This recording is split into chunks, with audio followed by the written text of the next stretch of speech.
I'm here today with the top 10 reasons why being an atheist is awesome. Reason number 1, living in the now. Why would anyone give up what they know they have now for what they hope they will have later?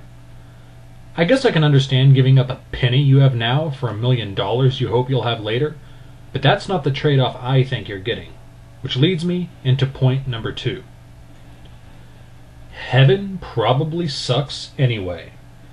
That heaven that you're striving towards, that $1 million you're trying to get later for giving up the penny of your life now, is probably just the worst thing there is. For one, who wants to float around with wings playing a trumpet? But realistically, that's not what most Christians actually think heaven will be. Most of them seem to have no idea what heaven will be. A perfect world, an eternal perfect life? What if you're a parent who loves your child? Your child goes to hell because they're a sinner. Now, as a parent, you can either beg God to have your child return to you, which would make heaven perfect for you. You can be miserable for all eternity knowing your child is suffering, or God can just change your mind magically to make you accept it and no longer be sad about the fact that your kid's in hell. So either heaven sucks, or God brainwashes you. Point number 3. You get to make your own rules. Well, not entirely. You still have to follow the law. But do you really need God to tell you do this and don't do that? I don't need God to understand basic morality. I don't kill people because I don't want to be killed. I don't steal other people's stuff because I don't want my stuff stolen. And I don't sleep with another man's wife because I would be pretty pissed if another man slept with my wife. You don't need God to figure that out. If you do, then you really, really need a professional counselor. Number 4. You don't have to apologize for your beliefs. And yes, I know the term apologetics had a slightly different meaning when it was used in antiquity. But apologetics is essentially taking the observable world and bending it around Scripture to make it fit. And those things that just won't fit no matter how far you bend them, well, they're probably heresy anyway. That being said, I'm glad there's more people willing to engage in apologetics nowadays. If you disagree with a fundie in this time, you get a tongue lashing. Not too long ago in history, if you disagreed with a fundie, you got a real lashing. And that was usually getting off light. Number 5. A better sex life. If you're a Christian and you say you have a good sex life, you're either lying about it, or you're lying about being a Christian. Christian as in the modern, Midwestern, fundamentalist sense of Christian. If we're talking about the heroes of the Old Testament, now they had sex lives. Anything from a concubine orgy to sending a man off to war to die so you could seduce his wife, to a midnight handjob in the hayloft from your brother's divorcee. Now those guys knew how to party. Number 6.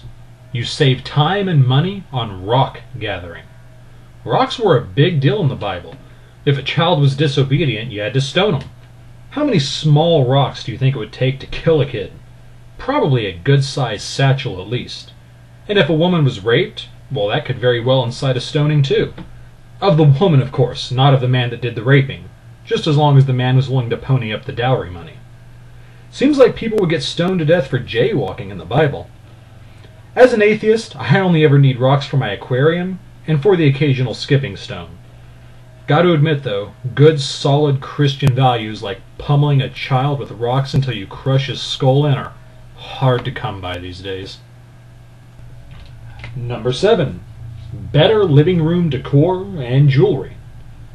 Is it just me, or is a figurine of a starving, beaten up, half-dead man nailed to a cross about the least appealing thing you've ever seen?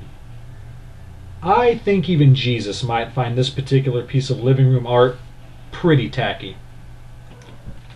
Number 8. Up-to-date material. Whenever the scientific world comes up with new knowledge, new facts, new ideas, the kind of literature I ascribe to is usually updated in a fairly timely fashion to reflect this. Now, while the Bible has been revised a few times, to the best of my knowledge it's been quite a while since the last time it was truly updated. Now, I hear people all the time saying, all the answers are in the Bible. Well, if that's the case, then one of two things must be true. Either we haven't discovered anything in the last 1,000 years, and all that was already in the Bible when it was written, or the Bible code theories are actually true, and all the answers are in the Bible, if you just jumble up the letters the right way. Number 9. Admitting when you are wrong. When some new piece of information emerges that wrecks a previously held principle of the atheist community, we have this remarkable ability to say, well, would you look at that, I'll be damned. Looks like we're going to have to revise those textbooks a bit, huh? Now, when a new piece of information emerges that challenges a Christian fundamental view, they can't exactly say, well, would you look at that, we're going to have to revise the book, huh? Because if they do, they will be damned. Now, I'm not going to sit here and say that atheists are any less stubborn or argumentative than Christians. But if an atheist admits they're wrong on a basic premise, all they have to lose is maybe some pride. If a Christian admits they're wrong on a basic premise, well, that could mean their salvation, couldn't it? And lastly, number 10. I think this one speaks volumes all by itself.